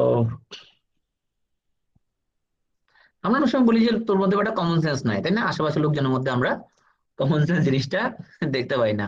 তো আসলে বাস্তবতা হচ্ছে common sense is an uncommon degree is what the world calls wisdom. আমরা বলি common sense is very uncommon in common people, তাই না? কমন পিপল এর মধ্যে কমন সেন্সটা খুবই আনকমন। তো এসিড কলারিস উনি উইজডমকে সংজ্ঞায়িত করছে যে common sense is an uncommon degree. তো যেটাকে আমরা বলতে পারি প্রজ্ঞা, wisdom. Alone alone all alone, alone মানে ওয়াইড ওয়ার্ড সি। সো এটা হচ্ছে যে রাইম অফ দা অ্যানসানি মেরিনের কবিতাতে একটা line. So he prayed best who loved best, এটা কাছাকাছি একটা লাইন। তোমার স্বামী বিবেকানন্দ বলেছেন, জীবে প্রেম করে যেজন সেজন সে হচ্ছে ঈশ্বর। আমরা এটার সাথে এটা হচ্ছে বাংলা যদি বলি, আর এসটি কলেজ যেটা বলছে, all prayed best who loved best, all things both great and small for the dear God who loved us he made and loved all. আমরা যদি সৃষ্টিকে যদি ভালোবাসি, তাহলে সৃষ্টিকর্তা আমাদেরকে ভালোবাসবে।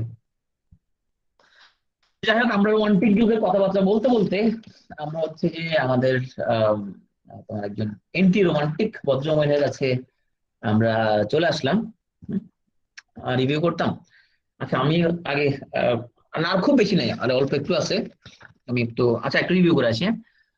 ওকে, তো আমরা হচ্ছে যে বেস্ট কলেজ রিভিউ করি, ওয়ার্ডসওয়ার্থ থেকেই আমরা একটু রিভিউ করে আসি। ওয়ার্ডসওয়ার্থ যাকে বলা হয়তো তোমার ওরশিপার অফ নেচার এবং high priest of nature, superstar of romantic age, lake poet বলা হইতো, পোয়েট অফ চাইল্ডহুড বলা হইতো। তো ছিল তার রিলিজিয়ন। তার রচিত যে কবিতাগুলো, Goody Blake, the thorn, the idiot boy, Tintern Abbey, I wonder lonely as a cloud, WhatsApp একটা লাইন, সলিটারি রিপার, খুব নির্জন মুহূর্তে একটা মানবিক দিক ফুটে তুলছে এখানের মধ্যে। টিন্টার নেবে এখানে খুব প্রকৃতির প্রতি যে সৌন্দর্য, প্রকৃতির ব্যাপার স্যাপার এখানে, এবং তার তোমার এই যে টিনটা নেবে, যে তোমার ভাঙা গির্জা, এটার সাথে তার যে পার্সোনাল রিলেশন, তার লাইফের কিছু ঘটনা সেখানে সে ফুটে তুলছে। দ্য এক্সকারশন, তারপরে The Prelude or Growth of a Poet's Mind. So এই কবিতাটা হচ্ছে যে তোমার দ্য রিক্লুস, এটা হচ্ছে অসমাপ্ত, 17 বছর সাধনা করে শেষ করতে পারে না সে। লুসি পোয়েম, এটা লুসিকে নিয়ে। মাইকেল, যেখানে আমরা একজন লোক, যার শেষ বয়সে একটা বাচ্চা, বাচ্চার নাম ছিল লুক। টু দ্য কুকু, টিনটিন আবার কথা বলছে, the child is father of the man, এটা হোয়াটসঅ্যাপের একটা line. So the best portion of a man's life is little nameless unremembered acts of kindness and love, এটা হোয়াটসঅ্যাপের একটা কোটেশন।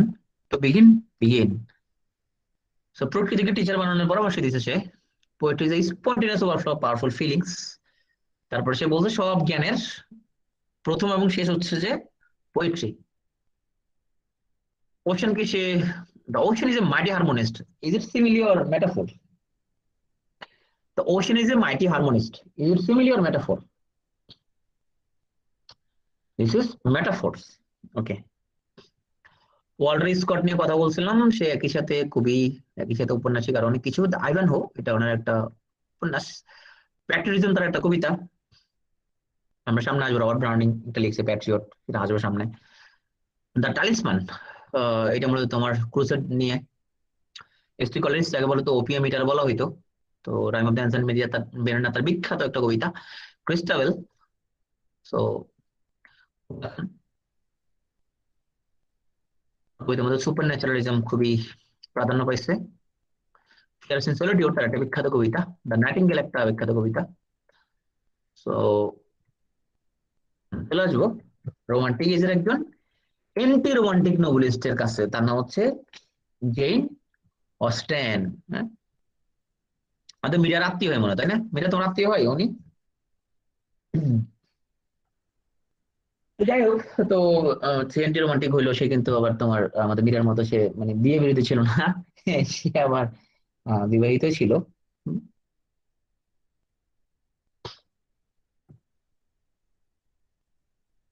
তো আমরা জেন অস্টেনের তোমার তার যে প্রাইড এন্ড প্রিজুডিস, এটা স্টিল নাও পৃথিবীর কোথাও না কোথাও এই বইটা কেউ কিনে।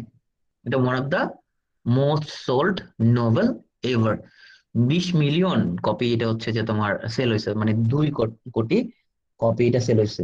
One of the best seller. তো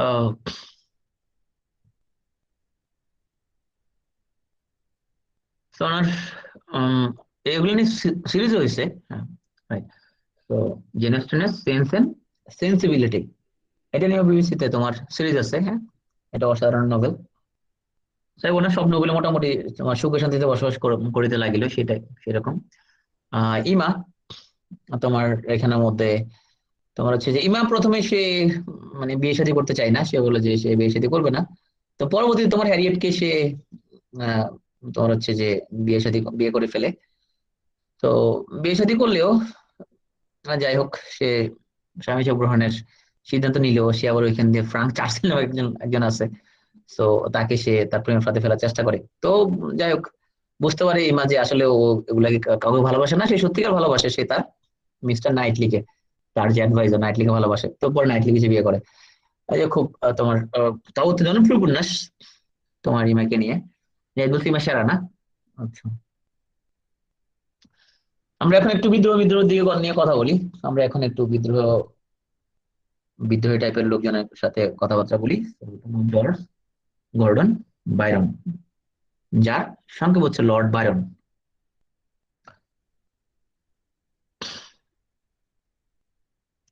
তো বাইরন সে হচ্ছে তোমার ক্যামব্রিজে পড়া অবস্থায় মাত্র 19 বছর বয়সে প্রকাশ করে আওয়ার্স অফ ইডলনেস। তো দেখো এই যে তোমার সিরিজ অফ পোয়েম, মাত্র 19 বছর বয়সে ক্যামব্রিজে পড়া অবস্থায় সে পাবলিশ করে। হুম। এটা হচ্ছে বাইরন ব্রিজ। তো এই বাইরন ব্রিজের জন্য সে তোমার ফান্ডিং টান্ডিং করে, টাকা পয়সা তুলে। তো তার লেখার মধ্যে কিছুটা তোমার ঝামেলা ছিল তার ব্যক্তিগত জীবনে। হুম। ঝামেলা বলতে ওটা তার নিজের চয়েস। হ্যাঁ, তার এটা ছিল তার একজন স্টেপ সিস্টার ছিল আর কি, তোমার হচ্ছে যে হাফ সিস্টার, যার নাম হচ্ছে তোমার অগাস্টা।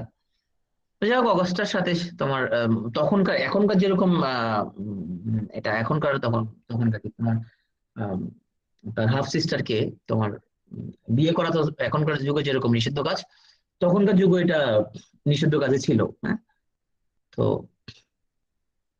অগাস্টার সাথে তার তোমার রিলেশনশিপ নিয়ে অনেক তোমার যদিও তোমার হচ্ছে যে তখনকার সময়ে তোমার ইনসেস্ট বাড়তেছিল। হুম। তো যদিও তোমার সরাসরি কখনো সে এটা মানে স্বীকার করে নাই তার স্টেপ সিস্টারের সাথে তার যে রিলেশনশিপ, তো এটা নিয়ে তার লাইফ অনেক স্ক্যান্ডাল ছিল। যাই হোক, সেটা আমাদের পরীক্ষার জন্য খুব একটা ইম্পর্টেন্ট না। বাট সে খুব রিবিলিয়াস, মানে সমাজ তো সাধারণত তোমার মানে সমাজের বিরুদ্ধে যাই তোমার একটা আহ, ব্যাপার স্যাপার সে জড়াই গেছে আর কি। যাই হোক, অগাস্টাকে নিয়ে সে আবার লেখাজোকা লিখছে। অগাস্টা নিজে কিন্তু আবার ম্যারিড ছিল। হ্যাঁ, অগাস্টা নিজে married ছিল। তো যদি খুব সমাজ বিরুদ্ধ তোমার প্রেমের ব্যাপার, অগাস্টাকে নিয়ে এসে আবার এখানের মধ্যে একটা বায়োগ্রাফি আছে। তো সে বলতো সবসময় তোমরা যে কোনো অবস্থায় তোমরা যদি থাকো, তোমরা হচ্ছে যে তোমার তুমি শুধু হাসবা, always love when you can, it is cheap medicine. তুমি হাসি খুশি থাকো, তখন তোমার ভালো থাকবে। আচ্ছা, যদিও সে হাসি খুশি থাকতে বলছে, কিন্তু ওনার নিজেরও কিন্তু যথেষ্ট ডিপ্রেশন ছিল, এবং তার কিন্তু বাইপোলার মুড ডিসঅর্ডার ছিল। হ্যাঁ, এবং ডিপ্রেশনে ভুগত সে যথেষ্ট পরিমাণ।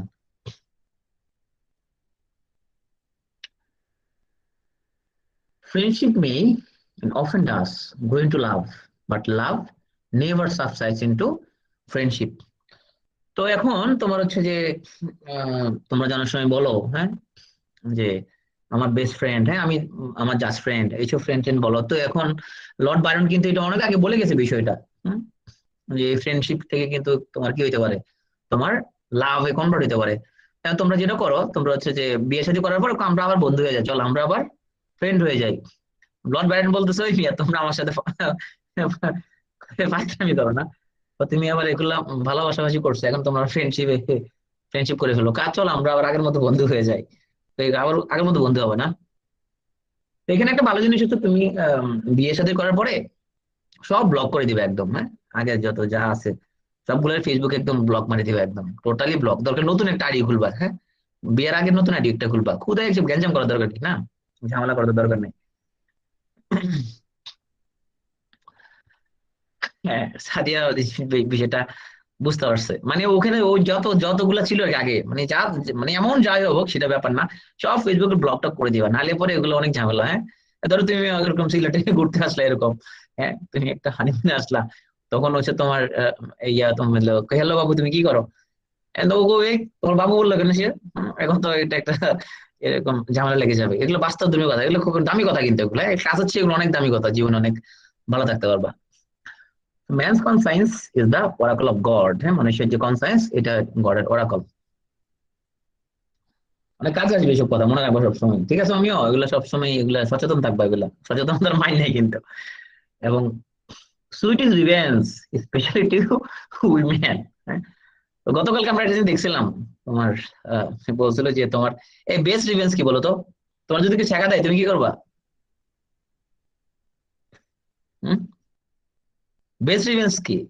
বেস্ট রিভেঞ্জ হচ্ছে কি, ভালো থাকা, রাইট, ভালো থাকা হচ্ছে বেস্ট রিভেঞ্জ।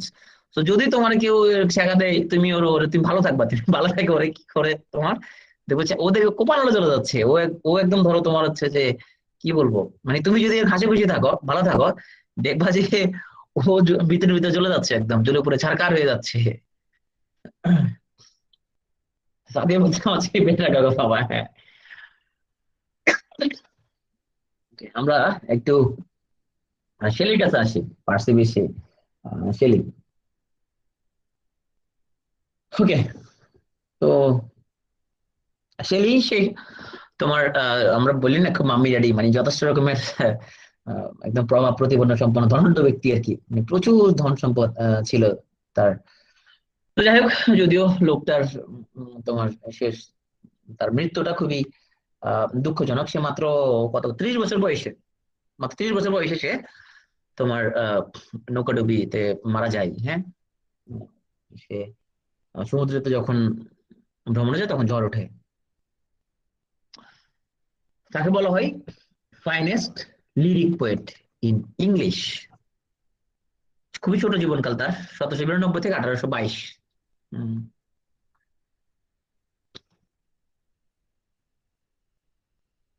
তো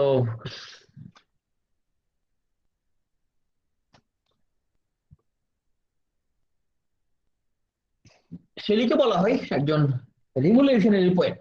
হ্যাঁ, এবং আমরা যেটা দেখতে পাবো, তার যে তখন আহ, তখনকার যে ধর্মবিশ্বাস মানুষজনের মধ্যে, হ্যাঁ, প্রচলিত রীতিনীতি, এগুলোর বিরুদ্ধে সে তোমার লেখাজোখা শুরু করছে। হ্যাঁ, তো তার অ্যাডোনাইস, অ্যাডোনাইস হচ্ছে তার একজন একটা বিখ্যাত কবিতা। এবং আম, আরে কাহিনীটা হচ্ছে, কাহিনীটা কি ভুলে গেছি, বই থেকে পড়ে নিও, আচ্ছা কাহিনীটা কি, অ্যাডোনাইসের একটা কাহিনী আছে সুন্দর, ভুলে গেছি, বই থেকে পড়ে নিও। ওড টু ওয়েস্ট উইন্ড, পশ্চিমা সমীরণের গান, ওড টু ওয়েস্ট উইন্ড। হ্যাঁ, তো ওড গুলো যতগুলো আছে সেগুলো সবগুলো একসাথে নোট করে রাখবা, যে কোনটা কে লিখছে। ওড মানে হচ্ছে যেগুলো তোমার বন্ধুর মৃত্যুর জন্য লিখছে না। ওকে, তোর বন্ধুর মৃত্যুতে লিখছে, একটু দেখি নাও কাহিনীটা, তিনশোর মৃত্যুতে লিখছে, রাইট? তো বই স্কাইলার্ক, এটা আসলে একটা কবিতা। তো ওজিমেন্ডিয়াস, ওড, ওড মানে হচ্ছে তোমার গান, গান লিরিক্যাল, মানে আহ, যে কবিতাটা মূলত গাওয়ার জন্য লেখা হয়, হ্যাঁ, ওগুলা বলা হয় গীত কবিতা, ওড। তো এটা একটা ওজিমেন্ডিয়াস এর একটা তোমার, তাও এটা তোমার, এটা একটা প্রতীকধর্মী কবিতা। এটা একটা তোমার তাও বিশাল ঘটনা আছে। তো বইতে ঘটনাটা পড়লে, ঘটনাটা পড়লে যেটা হবে তোমার, তোমার ইয়াটা কনসেপ্টটা তুমি বুঝতে পারবে, যে এটা কোন পরিস্থিতি লিখছিল, কেন লিখছিল, জিনিসটা মনে থাকবে। তো রিভোল্ট অফ ইসলাম, তো রিভোল্ট অফ ইসলাম এখানের মধ্যে বইটা পড়লে মনে হয় যেন সে রিভোল্ট অফ ইসলাম নিয়ে মনে হয় কিছু একটা লিখছে, আসলে এরকম কিছুই না, there is nothing to do with Islam, ইসলাম নিয়ে কিছু না এখানের মধ্যে। এখানের মধ্যে তোমার এটা তার একটা ক্রিটিক্যাল একটা পোয়েম। সো আমরা তার একটা, তার একটা বিখ্যাত, আচ্ছা এটা নিয়ে একটু বলি যে তার তোমার নেসেসিটি অফ অ্যাথিজম, এটা নিয়ে তার যে ঘটনাটা ঘটছে, সে যখন তোমার ইউনিভার্সিটি অক্সফোর্ডে যখন পড়তো, তো তখন এখানে সে, তখনকার তো চার্লসের ব্যাপক ক্ষমতা ছিল। হুম। তো সে যেটা করছে, তোমার চার্লসের কথাবার্তার বিরোধিতা করে সে তখন একটা বই লিখে, নেসেসিটি অফ অ্যাথিজম। তো এই নেসেসিটি অফ অ্যাথিজম এটা লেখার জন্য, এটা লেখার অপরাধে হার্ভার্ড ইউনিভার্সিটি থেকে বহিষ্কার করে দেওয়া হয়। তো প্রমিথিউস আনবাউন্ড, প্রমিথিউস নিয়ে শুধু একটা লাইন বলি। প্রমিথিউস সে একটা দেবতা, যে মূলত দেবতা জিউস কখনো চায় না যে মানুষজন আগুনের সন্ধান পাক। হ্যাঁ, যে আগুনের দেখা পাক। এটা তোমরা জানো যে আগুনের আবিষ্কার পৃথিবীকে অনেক অনেক অনেক বছর আগে দেয়। তো প্রমিথিউস সে স্বর্গ থেকে আগুন নিয়ে পালাইছিল, হ্যাঁ, মানুষের জন্য আগুন নিয়ে এসেছে। তো এটার জন্য জিউস তাকে, তার উপর খুবই ক্ষিপ্ত হয় এবং তোমার জিউস তাকে বাঁধতে রাখে এখানে পাহাড়ের সাথে, একটা ঈগল পাখিকে নিযুক্ত করে, তোমার যার কাজ হচ্ছে প্রমিথিউসের কলজা খাই ফেলা। কলজা খাই ফেলে এবং পরের দিন আবার কলজা হয়, আবার খাই ফেলে, আবার খাই ফেলে, আবার কলজা হয়। এটা হচ্ছে প্রমিথিউসের যে তোমার কাহিনী নিয়ে, Prometheus unbound. Fear not for the future, weep not for the past. আজকের জন্য বাঁচতে হবে, ভবিষ্যতে কি হবে এবং গতকাল কি করছে এটার জন্য উইপ করে কোনো লাভ নাই, তুমি আজকের জন্য বাঁচো। The more we study, the more is discover our ignorance. তো যত আমরা জানবো, আমরা তত জানবো যে আমরা আসলে কিছুই জানি না। যত জানবো তত আবিষ্কার করবো আমরা আসলে কিছু জানি না। O wind, if winter comes can spring be far behind. So আমরা একটা কথা বলি যে তোমার রাত্রি যত গভীর হয় প্রভাত তত নিকটে আসে। তো শীতকাল যত আগে আসে তখন তোমার হচ্ছে যে বসন্ত তত নিকটে আসে। কবিদের নিয়ে সে একটা অনেক বড় একটা কথা বলছে, poets are the unacknowledged legislators of the world. কবিরা হচ্ছে বিশ্বের অস্বীকৃত লেজিসলেটর। লেজিসলেটর মানে আমরা যেটা বলি আইন প্রণেতা, সম্রাট। হ্যাঁ, তারা হচ্ছে বিশ্বের একদম অস্বীকৃত সম্রাট। তো আমরা এখন একটু জন কিটসকে পড়ে আজকে আর বেশিক্ষণ নাই, আর শেষ করে দিচ্ছি। জন কিটস এর কাছে চলে আসবো। সো কিটসকে বলা হয় পোয়েট অফ বিউটি, যেটা বলছিল তোমার thing of beauty joy for ever.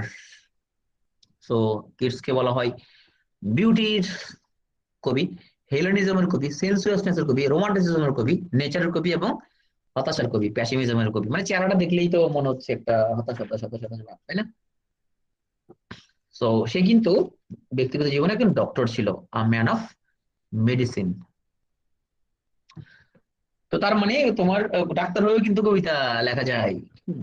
Bangla সাহিত্যের সবচেয়ে বড় যে উপন্যাসটা পৃষ্ঠার দিকে যে লিখেছেন তিনি একজন ডাক্তার। এটা তোমাদের আগামী ক্লাসের জন্য তোমাদের কোশ্চেন থেকে গেল। তোমরা হচ্ছে যে আনসার বের করে নিয়ে আসবা। বাংলা সাহিত্যের সবচেয়ে বড় উপন্যাস পৃষ্ঠার বিচারে লিখছে না নূরজাহান, তিন লোক মিলনের নূরজাহান না, আরেকটা আছে, সেটা হচ্ছে যে বের করে নিয়েছে, উনি একজন হৃদরোগ বিশেষজ্ঞ, বলে দিলাম, পুরস্কার পাইছে। ওকে, যাই হোক, তোমার কিপসের একটা বিখ্যাত sonnet on first looking into Chapman's Homer. তোমরা জানো চ্যাপম্যান হলো হোমার ট্রান্সলেট করছিল। তো চ্যাপম্যান হোমারের first looking into Chapman Homer, এটা কিপসের একটা সনেট। তো ইমিটেশন অফ স্পেন্সার, তোমরা জানো যে স্পেন্সারকে বলে কবিতার কবি। তো ইমিটেশন অফ স্পেন্সার এটা জন কিটস মাত্র 18 বছর বয়সে লিখছিল। ওড টু সাইকি, তোমার সাইকির এখানে আমরা ক্লাস শেষ দিকে চলে আসছি। সাইকির একটা সুন্দর ঘটনা আছে। তো গুগল সার্চ দিয়ে ঘটনা পাবে সাইকির ঘটনাটা কি ছিল, তো পরে নিও। এখানে দেখ সাইকির প্রেমের কথাবার্তা। ওকে, আমি আর ক্লাস লম্বা করতেছি না। এখানে মূলত কিউপিড এন্ড সাইকির যে তোমার তাদের যে যে এটার্নাল লাভের যে মিথ, হ্যাঁ, যে তোমার সেটা নিয়ে মূলত ওড টু সাইকি। সো এখানের মধ্যে I wander in a forest thoughtlessly and on the sudden fainting with surprise. এর মধ্যে তোমরা দেখবে সাইকি যে বন জঙ্গলে ঘোরাঘুরি করতেছিল, হ্যাঁ, তখন তোমার কিউপিডের সাথে তার যে প্রেমের কাহিনী সেটা দেখিনি একটু গুগল করে। যে ও টু এ নাইটিঙ্গেল, তাহলে আমরা নাইটিঙ্গেল নিয়ে কয়টা বললাম? তোমার ও নাইটিঙ্গেল হলো মিল্টন লিখছে, তারপরে একটা হচ্ছে তোমার দা নাইটিঙ্গেল লিখছে একজন, আর একটা হলো ওড টু এ নাইটিঙ্গেল। তো তাহলে তোমাদের কাজ হচ্ছে তিনটে নাইটিঙ্গেল একসাথে লিখে রাখা যে কোনটা কে লিখছে। Ode on a Grecian art. So এখানে দেখতে পাচ্ছ যে খুব তোমার গ্রামীণ সৌন্দর্য নিয়ে, এই দেখো এখানের মধ্যে তোমার একটা রূপক ধর্মী একটা কবিতা। এন্ডিমিয়ন, যেটা মূলত 4000 লাইনের একটা কবিতা, এবং এখানের মধ্যে একজন শেফার্ড। সো যে তোমার হচ্ছে যে মুন গডেস সিনথিয়া, এই যে এখানে সিনথিয়া দেখতেছো, এই যে ও সিনথিয়া, এবং ও হচ্ছে তোমার, ওর নাম হচ্ছে যে একজন তোমার শেফার্ড, তাদের মধ্যে প্রেম হয়, তাদের সেই প্রেমের কাহিনী নিয়ে Endymion. The Eve of Saint Agnes. So এইটাও একটা তোমার প্রেমের কাহিনী। এখানের মধ্যে ছিল তোমার নায়িকা ছিল ম্যাডলিন, নায়ক ছিল তোমার পরফারিও। তো ওদের পরিবার আবার ওদের প্রেমের জিনিসটা মানতেছে না আর কি, তো ম্যাডলিনকে তারা গৃহবন্দী রাখে। তো তখন একটা বিশ্বাস প্রচলিত ছিল যে তোমার সেন্ট অগ্নিস, সে ছিল একজন তোমার সেইন্ট। তো তার আম, তোমার যেদিন তার পুনরুত্থান দিন, সেদিন ওরা একটা উৎসব করে। তো ওই দিন ওরা হচ্ছে যে তোমার তারা তাদের প্রেমিককে স্বপ্নে তারা দেখতে পায়, মানে যেদিন সেন্ট অগ্নিস করে স্মরণ করে সেদিন প্রেমিককে স্বপ্নে তারা দেখতে পায়। তো এখন ম্যাডলিন সে তোমার ওই তার প্রেমিকরে মানে কামনা নিয়ে সে ওখানের মধ্যে ঘুমায় পড়ছে, ওর মধ্যে সে পরফারিকে দেখতে পায়। তো জায়গা যখন দেখে সত্যি সত্যি পরফারি সেখানে আছে। তো যাই কেন তারা সেখানে পালাই গেছিল, একটু গুগল করে সেখানে পেয়ে যাবা, ম্যাডলিন আর পরফারিও তারা দুজনে এখান থেকে পালায় যায় দুজনের প্রেমের কাহিনী নিয়ে। হাইপেরিয়ন ছিল সূর্য দেবতা। তো সূর্য দেবতা এখানের মধ্যে তোমার যখন তোমার এখানে আমরা দেখতে পাবো যে অ্যাপোলো এবং তোমার হচ্ছে যে হাইপেরিয়নের মধ্যে একটা যুদ্ধ। হাইপেরিয়ন সূর্য দেবতা, শক্তিশালী সে, হ্যাঁ। আর অ্যাপোলো হচ্ছে সে মূলত জ্ঞানের দেবতা। তো যুদ্ধের মধ্যে শেষ পর্যন্ত তোমার অ্যাপোলো জিতে। এটার মধ্যে আমরা একটা বুঝতে পারি শক্তির সাথে লড়াইয়ের মধ্যে আসলে শেষ পর্যন্ত জ্ঞানী জয়লাভ করে, হ্যাঁ, এটা ওই একটা কাহিনী। তো জন কিটসের হাইপেরিয়ন তো বলছে অলরেডি, হাইপেরিয়নের কাহিনী। ওকে, হাইপেরিয়নের মধ্যে এখানের মধ্যে তোমার একটা একটা কাহিনী ছিল, সেটা হচ্ছে তোমার হারমিস তোমার দেবতা ছিল, যে নিম শিকার করে সে, হ্যাঁ। তো যেখানের মধ্যে লামিয়া ছিল এবং সার্পেন্ট, তাদের মধ্যে তোমার যদি পড়তে পারতাম হচ্ছে গুগল করে পড়ে নিও এটা, যে এখানে আমাদের প্রেমের কাহিনী সেটা ব্যাখ্যা করতে টাইম হয়ে যাবে, যেখানে লামিয়া লাইসিডিয়াস এর মধ্যে সে লামিয়া প্রেম কাহিনী বর্ণনা করছে। ওড টু অটাম, যেখানে শরৎকালে সে উম, রূপ নিয়ে বর্ণনা করছে। তো ইসাবেলা লরেঞ্জো, তার হচ্ছে যে এখানে তাদের যে কাহিনীটা, এখানের মধ্যে ওরা দুজন হচ্ছে যে তোমার এই ইসাবেলা সে লরেঞ্জোকে প্রচুর ভালোবাসতো, কিন্তু ওর ভাইয়েরা কিন্তু তোমার হচ্ছে যে জিনিসটা ইয়া করে না, ওরা জিনিসটা মানে না। তো তারা যেটা করে তোমার হচ্ছে যে ওই ভুলাই বেলায়কে লরেঞ্জোকে ওরা একটা দাওয়াত দেয় একটা জায়গার মধ্যে, ওরা ভুলাই বেলায় লরেঞ্জোকে আরেক জায়গায় নিয়ে যায় লরেঞ্জোর মাথাটা কাটে ফেলে, হ্যাঁ। মাথা কাটে ফেলি, তখন তোমার হচ্ছে যে ওখানের মধ্যে একটা পাত্রের মধ্যে রাখে। না, ওরা পাত্রের মধ্যে রাখে না, ওরা ওই লরেঞ্জোকে এক জায়গায় মারে, মাথা কাটে ফেলে, মারে ফেলে। ইসাবেল একসময় বুঝতে পারে যে ওর ভাইরা এই কামটা করছে, সে নিউজ পায়। নিউজ পাওয়ার পরে সেই বনে যায় তার প্রেমিকের মাথাটা সে তুলে নিয়ে আসে একটা পাত্রের মধ্যে রাখে আর কি, এটাকে নিয়ে এটাকে ঘিরেই সে তোমার বেঁচে থাকার ট্রাই করে। যদিও তার ভাইরা জেনে যায়, একসময় জানা যাওয়ার পরে অনেক গ্যাঞ্জাম ক্রিয়েট হয় সেটার কাহিনী নিয়ে। যাই হোক, আমরা একটু যাদের মনে অনেক আগ্রহ, তোমরা কাহিনীগুলো সব গুগলে পাবা, গুগল করে পড়ে নিতে পারবা। আমরা একটু পরীক্ষার জন্য করি, এটা হচ্ছে আমরা কিটসের তার যে রচনাগুলো, সো আমরা মনে রাখতে পারি কি হবে। মেঘনা দিয়ে মনে রাখতে পারি, মেলানকোলি, এন্ডিমিয়ন, গ্রেসিয়ান আর্ন, নাইটিঙ্গেল। তারপরে তোমার হচ্ছে যে আমরা যে ওটেন অটাম। লামিয়া দিয়ে আমরা লিমা দিয়ে মনে রাখতে পারি, লামিয়া, ইসাবেলা, মেলানকোলি এবং অটাম এবং মনে রাখতে পারি। ওকে, মেঘনা লিমা দিয়ে তুমি হচ্ছে যে আহ তার যে মেজর যে কাজগুলো, ওটো নাইটিঙ্গেল, তারপরে ওডনে gracious earn, odd one, melancholy, এন্ডিমিয়ন, Hyperion, Lamia, হ্যাঁ, সবগুলা এখানে আমাদের চলে আসবে। ক্লিনবিলিটি জয় ফর এভার, এটা সে ক্রিস বলছিল। Heard melodies are sweet, those unheard are sweeter. So failure is the pillar of success. আমরা যদি বলি, কিডস আগে বলে গেছে, failure is in a sense the highway to success. So two souls with but a single thought, two hearts that beat as one, হ্যাঁ, দুই হৃদয় একসাথে bit করে, খুবই প্রেমের কথাবার্তা। The only means of strengthening one's intellect is to make up one's mind about nothing, to let the mind be a thoroughfare for all thoughts. তো জাকি আছে ক্লাসের শুরুতে সে বলছে সে কিছু মনে রাখতে পারে না, বোঝা যাচ্ছে সে কিডস এর কথা অনুযায়ী সে খুব অমরত্বের দিকে চলে যাচ্ছে। তো আজকের আমাদের শেষ লোক, তার নাম আলেকজান্ডার পুশকিন। তাকে বলে father of modern Russian literature এবং national poet of Russia. Pushkin একটা বইয়ের নাম মনে রাখলে হবে, ইউজিন ওয়ানজিন। তারপরে বরিস গোদুনভ, এটা তার একটা নোবেল। সো আজকের জন্য এখানে শেষ, আমরা শেষ পর্যন্ত দ্রুত আসতে হইলো। তো বইগুলোর পিছনের কাহিনীগুলো তোমার আমাদের একটু বলতে পারলে ভালো লাগতো, কিন্তু যেহেতু আমাদের সময় খুব লিমিটেড, আমরা অনেক কাহিনী বলতে পারি নাই। সো যাদের সেলফ ইন্টারেস্ট, তোমরা সেগুলো গুগল করেই সেগুলো সামারি পাবা। তুমি জাস্ট সার্চ দিলে হবে যে তোমার summary of Isabella, summary of Lamia, হ্যাঁ, সার্চ দিলে বা সামারি অফ হাইপেরিয়ন সার্চ দিলে তুমি চলে আসবে, তুমি নিজে নিজে পড়ে নিতে পারো। ওকে, তো ভালো থাকো সবাই, আল্লাহ হাফেজ।